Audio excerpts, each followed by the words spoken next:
Hey everyone, Mah-Dry-Bread here. Pokemon Red with only one Ekans was hard thanks to terrible stats. Let's follow that up with an even worse one. Today's the day that we figure out would I be able to beat Pokemon Emerald with a team of only one Torkoal. So right away I'm sure you can all see and understand what the issue here is. Our overall stats are decent, much better than what we usually get in these runs in fact. But there's a problem. We're incredibly slow, and we're a fire type in Pokemon Emerald, the game with a water type Pokemon champion. By level up, we actually learn a surprising variety of moves, including both Amnesia and Iron Defense if we want to become as invincible as possible, although I think we could only get away with that if we had Rest, and that would give us only one real attack. By TMs, we don't have much variety, so our type coverage won't be great, but at least we can get some strong moves. I'm not really sure we'll need any of these TMs. Like always, I'm writing the script as I go through with the challenge, so all of this part is being written before I've started. Everyone comment down below and guess if I can win or not. I think I might be able to power through Wallace at level 100, but our speed is horrible. I think that we might be able to power through Wallace at level 100, but I think that our horrible speed will be too much of a penalty for us to beat the post-game fight with Steven Stone. Let's explain the rules. In combat, I can only use Torkoal. I'll need other Pokemon to use HMs, but I won't be allowed to use any of those Pokemon in battle. No glitches or exploits, no items in battle, only Pokeballs, held items, and items outside of combat are allowed. Also, if you enjoyed this video, be sure to like, subscribe, and ring the bell for more. Let's do this. So right off the bat, I used the Universal Pokemon Randomizer to replace Torchic with Torkoal so that we can do the whole run with it. I picked to replace Torchic so that our rival would have Marsh Stomp, probably the hardest for us to fight. I name him Torterrible because that's hilarious. Well, it almost fits. So it looks like our nature is gentle, more special defense, less defense. I'm cool with that. It'll help us survive water attacks, and our defense is excessive anyway. Our ability White Smoke prevents stat reduction, so we won't have to worry about stuff like Sand Attack or Intimidate. Which is good, by the way, because there's tons of Intimidate in this game. We start with Ember and Smog for moves. Neither is very strong, but Ember might be enough early on. I am worried about that Rock Gym, though. Now, normally, I don't have to worry too much about EV training since it's not really necessary for these challenges, but this time I decide to focus on it. We're trying to get as much speed and special attack as we can, so I try to only fight Zigzagoon, Wingull, Tailo, and Skitty. Those things all give us speed. Believe it or not, the only things we can fight right now for special attack EVs are the Abras, who are too fast for us, and the Ralts, who are too rare for us. If I end up having to grind a ton to get past Roxanne, we might miss out on a lot of the special attack EVs we could potentially get. Our first special attack Pokemon we could grind against is Oddish, and that's a 10% encounter, all the way by cycling road, so things aren't looking great. By the time we get to the Rock Gym, we're only level 13. We fought for ages and got incredibly great burn luck, but even with that and us using Curse 6 times her defense, we didn't really stand a chance against Nosepass. She's got rock moves and we're fire type. We're gonna need to level a few times and get better moves than this. So, it's time to grind. At level 14, we'll get Smokescreen, Fire Spin at level 17, and finally at level 20, we would get Body Slam. Smokescreen will help, but probably not win it for us. Fire Spin could help us with our damage, but Body Slam would almost for sure win it for us because of Curse. Let's see if we can win before level 20. At level 15, I tried again, and this run was heartbreaking. We had a bit more health thanks to a held Oranberry, and we took less damage thanks to Smokescreen, but even with a Smokescreen on Nosepass, she still tackled us so many times that the final Rock Tomb finished us. We only needed her to miss once, and we would have survived that. Let's keep going. A few tries later, and the next time we get to Nosepass, I just spammed 6 Smokescreens and took no chances. I'm just lucky that they didn't use many rock moves on this attempt, and that we burned her early. Now we can finally go make some progress. Normally we'd do the fighting gym next, but right now I just want to rush to wherever we can fight some Pokemon that'll give us some special attack EVs reliably. That won't be till after we reach Mauville, so let's do the next rival fight early. Now, I really thought that we wouldn't stand a chance in this rival fight because of her Marsh Stomp being faster than us and having moves like Mudshot, but we're level 20 now and we have Body Slam. That means we can just spam out 6 curses against Lombre, then slam our way through the fight. Marsh Stomp may have been able to take us down, but she just used Bide, so we got our chance for an easy one-shot. With that done, we can finally get some special attack EVs. On the route west of Mauville, there's a 40% chance we'll run into Oddish. Believe it or not, this is our best source of special attack EVs at the moment. If we're gonna be this slow, we may as well hit hard. After going back to the fighting gym after a little bit of grinding on Oddish, it was pretty easy. 3 curses and we swept through the whole gym like it was nothing. Right after that is the electric gym where things get pretty scary. Voltorb blows up after 2 curses, so that wasn't so bad, and Electrike went down in 1 body slam. But Magneton paralyzed us early and spammed super potions to hold on for ages. We took it down thanks to not being fully paralyzed, but Manectric came close to finishing us off. We overpowered the gym, but we were pretty lucky not to be fully paralyzed even once. After that is the first Maxi fight, but since he never used Magnitude, we ended up taking him down super quickly. Plus, we have Flamethrower now, so we have a couple of strong moves. I figured that Curse and Body Slam is all we should need for the Fire Gym. Once we got there, we ended up having a really easy time, although they picked some really weird moves in this attempt. Like, why was she even using Tackle? Whatever, let's just hope the normal gym is easy. On my way, I took the Root Fossil. I knew that if I didn't say what I took, you'd all ask. Actually, now that I think about it, everyone ask anyway. Comments are good for the YouTube algorithm. You know, I actually have to go out of my way to get the Mach Bike just to do this gag every time. This isn't reused footage, I actually record it fresh every time. You can tell because the text box border changes from run to run. Anyway, at the normal gym, we swept our way through most of it, but Slacking actually almost took us out. Norman uses tons of Hyper Potions, so even with Truant keeping Slacking from attacking every turn, we still took a beating. Not feeling great about my chances in the Flying Gym, where they will all no doubt be faster than us. Naturally, the last mandatory rival fight was super easy like usual. Yeah, it's raining and she's using a water type, there was danger, but all we had to do was spam out some curses against Slugma so that our Body Slam was strong enough to take down Marsh Stomp without too much issue. At the Flying Gym, we ended up having a surprisingly easy time. Our super high defense helped us tank our way through Earthquake, and they wasted tons of time going for buffs and afflictions rather than just dealing damage when they had the chance. Next up, we have to travel all over the world and do some crime fighting, so I took the chance to try and level up as much as I could. Maxi could be a problem, but what I'm really worried about is the impending Psychic Gym fight. It's a 2-on-1 battle, they have 4 Pokemon total, and we're incredibly slow. I'm honestly worried that we're gonna have to grind for a very long time before we can outspeed them. Thankfully, Maxi at least ended up being easy. Camerupt just never ended up using any ground moves, so we were okay.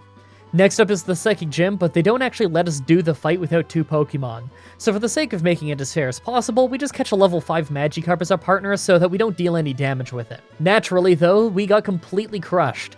We only managed to take down one of their 4 Pokemon, so it wasn't even close. We don't have any new moves to learn that would help us with type coverage here, so we have no choice but to grind. We don't really have many trainers that we haven't fought at the moment, aside of a bunch of swimmers that actually do decent damage to us. There's a few trainers on land that I skipped not too long ago, but for the most part, it's gonna just have to be a very slow grind. Either we have to get fast enough to outspeed them and save ourselves some damage, or we'll have to get strong enough to just bulldoze our way through regardless of who goes first. That one feels unlikely though, considering that they have 2 rock types who resist all of our moves. Either way, it's probably going to require a ton of levels. All the way at level 60, we're dealing decent amounts of damage more to Claydol, but we still don't last all that long. We're not doing much damage to Lunatone. Maybe if we got enough levels that Xatu would go down in 1 Body Slam, then maybe we could make some more progress by leaving Xatu alive for ages using Calm Mind, then slamming him down before he hits us? Well, an entire 10 levels later, and I had just had 2 failed attempts. I was about ready to go back to the grind when I had this amazing run where Xatu pulled off the genius move of using Sunny Day, powering up my Flamethrower so much that I started absolutely destroying them. I bet you I could have won this 5 levels earlier if he just did that the first time. Oh, and of course Archie went down easily. Yeah, he may be the leader of Team Aqua, and we have a fire type, but Archie's still Archie. After that, we move on to the Water Gym, and this one was intense. Right away, Love Disc is faster than us, but thankfully missed Sweet Kiss and went down in 1 Flamethrower. Celio is part Ice type, so I just went for Flamethrower. It did a huge amount of damage, but we ended up getting confused off Water Pulse. Juan used a Hyper Potion, then we hit ourselves in confusion. Because of that, we took a second Water Pulse to drop us down to just above half health as Celio goes down.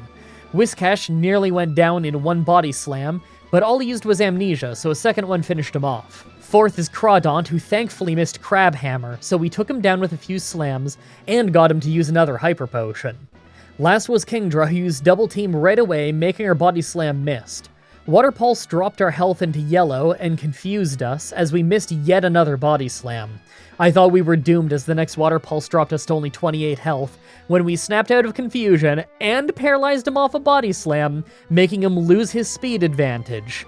Thanks to that and a bit of luck in not missing, we finished him off with one last Body Slam, winning our first try at the Water Gym. With that stunning victory, we get to celebrate by totally mopping the floor with Wally as we pass through Victory Road. Alright, here's our stats at level 75 as we near the Elite Four. Our stats are actually pretty good, and we've got the Silk Scarf for some extra power on our Body Slams to help with Drake, but I'm pretty sure that we can't beat Wallace yet. Still, I bet we could at least get to Drake. Make your final guesses on if we can win this or not. Let's do this. First is Dark Trainer Sydney. This ended up being a total no damage beatdown. They could have hurt us a bit with Crawdaunt, but he used Swords Dance, so we won easily. Second is Ghost Trainer Phoebe. This one took 2 tries because on the first one, I didn't use an Ether, and we didn't have enough power points to win because of her Dusclops having pressure and an ability. But on the second try, we crit the only one that could have survived a flamethrower, so we once again won without taking damage. Oh, and of course the Ether was outside of combat, because as you see from the rules at the start, that's allowed. Sorry, I have to clarify that, people skip the rules a lot. Third is Ice Trainer Glacia, and this one was nerve-wracking. We took down Celio with some Body Slams, but not before he made it hail. Walrein comes out second and really messes us up with Surf, but we got lucky and paralyzed him on the first slam to get the speed advantage. Then we crit on a second one to finish him off. Glalie took a chunk out of us with Crunch before we ended up one-shotting her with a flamethrower. And fourth is Celio. This one just starts the hail back up as we slam it down, and last is one more Glalie. I thought I was done as we only had 42 health as she went for Ice Beam, but even with hail powering it up, it only did 20 damage, leaving us with just enough health to finish the fight. Fourth is Dragon Trainer Drake. This didn't last long though. They have rock and ground moves, plus they're faster than us. We could get through the last few fights with raw power, but not this one. That's fine. We can grind on the Elite Four pretty easily, so let's do that a few times and then come back. This is when things get bad though. All the way at level 86, I was still easily losing every attempt. Even on the very lucky ones where we can make it past Salamence, we just get instantly taken down by Kingdra. Okay, I have one more idea before getting back to the grind. On the next try, I spam Curse at the start. It ruins my speed, but we were slower than some of them anyway. This actually took quite a few tries because we need luck in 2 places. 1, Shelgon here has to not hit us too many times. Thankfully, he often spams Protect. And 2, all the way at the Kingdra fight, we have to hope that he uses Dragon Dance rather than just Surf right away. It only took about 5 tries, but we ended up with a clean victory. Finally, the Pokemon Champion. Let's cut to the chase on this one and say that although I'm surprised we can even get a few Pokemon into the fight, we obviously can't win yet. We can't build up curses on Wailord because he just hits us too hard, and although we still deal decent damage, we take lots of damage too. I think if we get a few more levels though, then we'll deal enough damage to take down some of their team a little earlier. I do think this is possible. Next time we get here is at level 91. Wailord went for Double Edge this time instead of the regular Water Spout, so we took him down without taking as much damage. And second is Ludicolo, who used Double Team, but we never missed it, so he went down fast. Third is Tentacruel, who thankfully misses Toxic right away, but we ended up critting him to take him down right after. Whiscash only used Amnesia, so he went down no problem, and fifth is Water Onyx. He ended up just using Dragon Dance, then Hyper Beam though, so thanks to our crazy defense, we were just fine. Last was Melodic, and we instantly take big damage off Surf. Body Slam did decent damage, but I thought I was doomed due to our speed disadvantage, just for us to end up hanging on with only 3 health from a second Surf, giving us our chance to hit it again for the win. With that battle done, we get into the Hall of Fame and beat the run, but you know it's not over yet. We at least have to try the post-game fight with Stephen Stone. Now, I know that it's usually a death sentence when we have to be this high a level for the Pokemon Champion, but Fire's actually a decent type against some of Stephen's team. As long as we don't get hit by Toxic at the start, we might have a chance. Plus, I have some rare candies, so I don't mind topping off at level 100 if we need to. Let's try level 92 first and just see what happens. First, against Skarmory, we got super lucky, and he just hit a weak Aerial Ace rather than Toxic, then we one-shot him with Flamethrower. Metagross is second, and he outspeeds us and hits us hard with Earthquake, but we actually managed to one-shot him in return. Third is Claydol, and we do hit him pretty hard, but unfortunately, he has Earthquake and we went down. I feel like this might be possible. Let's hit max level and try this some more. This time we ended up with more health against Claydol because of the extra few levels, so we managed to just hardly take him down. Aggron was next, and it's a good thing we outsped him and one-shot it because I know he has Earthquake too. We were on a good roll, but next up is Cradilly, who hung on from a flamethrower and finished us. That's alright, I still have an idea. I went to the Shoal Cave and made ourselves a Shell Bell. It's a held item that'll heal us a bit whenever we deal damage. That might heal us enough to have us last until the finish line of that fight. Alright, buckle up everybody because this is a tense one. Skarmory scatters spikes right away, basically doing nothing because we're not switching, so we one-shot it. Metagross still hits hard with Earthquake, but we hung on and one-shot it just fine, healing quite a bit with our Shell Bell. Claydol uses 2 Earthquakes on us before going down, so even with the Shell Bell, we're in rough shape. The one-shot on Aggron helped heal us up a little bit before Cradilly, who we ended up burning right away, so his Ancient Power did very little damage. Still, he ended up with a boost to every stat thanks to the 10% power-up chance. Then he used a full restore to remove the burn, and thanks to the Ancient Power buff, he's faster than us and got an extra hit in.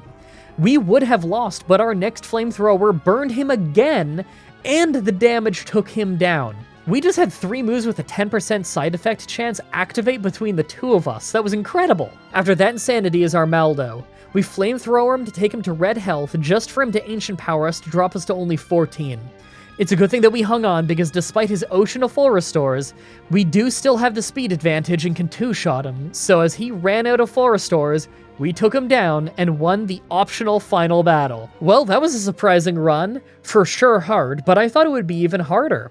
I hope you guys liked that run. For next Saturday's Pokemon Challenge, we're going to be doing Pokemon Platinum with no new moves. I know you guys like those more creative runs. As always, I'm looking forward to your suggestions in the comments, in the challenge request section of my Discord channel, and on Twitter. Subscribe, ring the bell, stay tuned. If you want to see me do more challenges like this, please let me know in the comments or on Twitter. I can always use more ideas from you guys on what I should do next. Also, check out the playlist in the description if you want to watch all the Pokemon challenges that I've already uploaded. If you want to see more Pokemon stuff from me, my friend Whatageek and I have done randomizer playthroughs of Heart Gold and Soul Silver, Black and White, Red and Blue, and now we're doing Omega Ruby and Alpha Sapphire over on his channel, linked in the description. You can also watch myself, Whatageek, and Goosit playing Pokemon here on my channel. We've done Pokemon Stadium, Pokemon X, and now we're doing my first time ever playing Pokemon Mystery Dungeon Blue Rescue Team. Also, come to my Twitch TV streams and tell me that this video sent you. It's always cool to hear how you found the channel. Thank you everybody so much for watching, and until next time, have a nice day.